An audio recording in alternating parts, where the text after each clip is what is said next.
On today's review, we're going to have a look at the very first all-electric vehicle from Genesis. It's the GV60.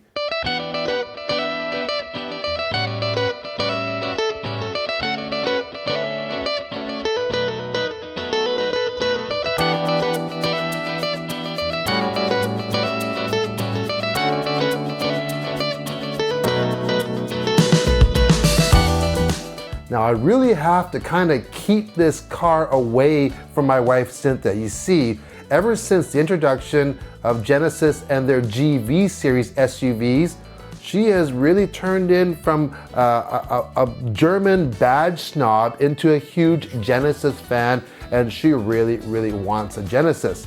And we are also big fans of this all-electric platform, which is based on the same thing as the Ioniq 5 and the EV6. So you have Genesis and this electric platform, so it's the perfect combination for her. I recently had a chance to check out the GV60 in person at Genesis House in New York City. And in person, it did not disappoint. However, I still have not driven this vehicle, but here's what we know so far. There are two powertrains which are both all-wheel drive. There's the Advance and then there's the Performance. The Advance comes with a 74 kilowatt electric motor in the front and 160 kilowatt motor for the rear. Combined horsepower, 314 horsepower and 446 pound-feet of torque.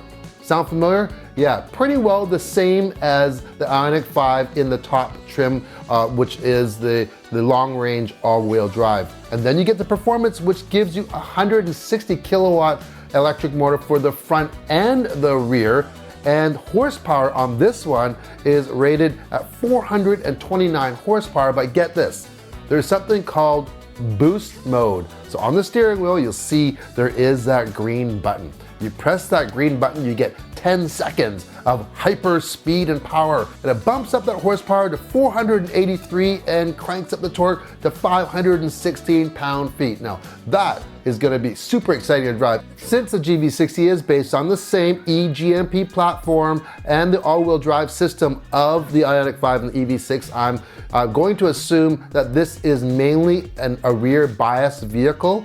So it's going to give you the best dynamics. It's got to be a rear-wheel drive vehicle most of the time unless you need more traction, or if you go into sport mode or snow mode, you're going to get more of a 50-50 bias from front and rear to take advantage of maximum traction for that. A few other things they've incorporated on the Performance trim. First of all, you get an electronic limited slip differential.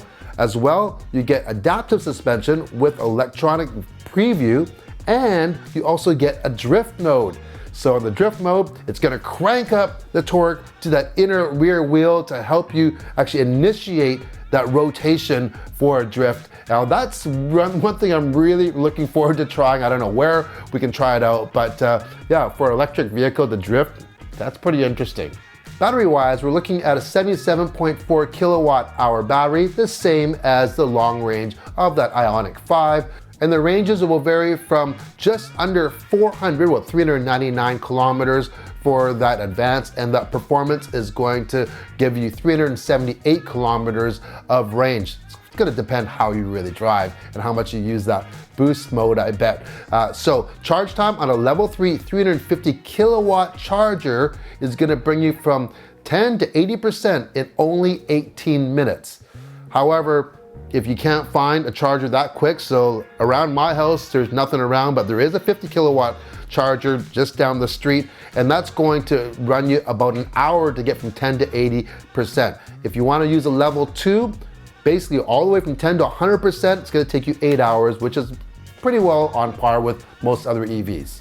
Regen-wise, they give you a few options. First of all, there is the I-pedal. So if you're a fan of one pedal driving, you never have to touch that brake. You can just let off. It will come to a complete stop and regenerate the most amount of power back into that battery. You can set it for that, or there is something called a smart regen. That's my favorite, where it actually senses if there's a vehicle in front of you. It's kind of like adaptive radar cruise control. And when you get closer to a vehicle, it'll automatically start putting the regen on. If there's no vehicles in front of you, you just have this nice coasting feeling.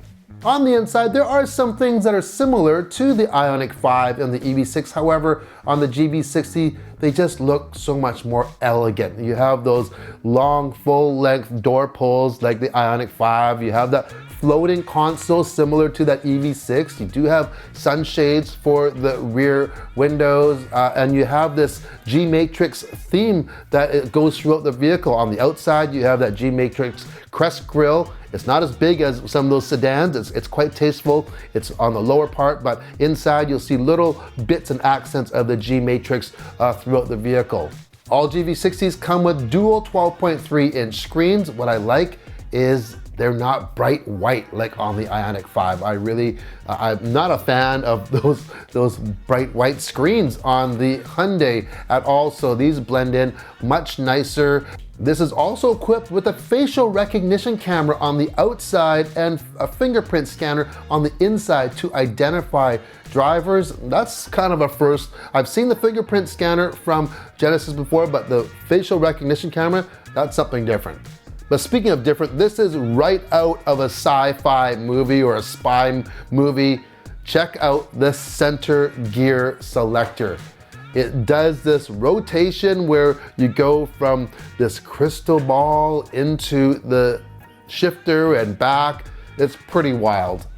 And like the Ioniq 5 and the EV6, the GV60 is also equipped with their V2L or vehicle to load, so you can use this vehicle as an inverter, a large inverter. You can power a lot of things if you're doing tailgating, camping, or you need to power some things in the house in a power outage. It's going to do it for you. So what's it going to cost you? Well, the Advance, which gives you a lot, like Napa leather, you get the heated front and rear seats and ventilated front seats as well. You get 20-inch wheels, you get the Vision roof, and a lot of other good stuff comes in at 71,000 Canadian dollars. So if you want to compare this, for instance, with the Ioniq 5 for the preferred all-wheel drive with the unlimited package, so the top of the line Ioniq 5 comes in at 60,000. This is $11,000 more, and I think that's pretty reasonable. However, you do have to take in consideration that Hyundai in some areas does qualify for some government incentives, whereas this GV60 might be priced just beyond that. But make sure you check, because where you live, it may qualify. So if you want to go up to the performance trim, okay, so performance trim, you're gonna get the 169 more horsepower.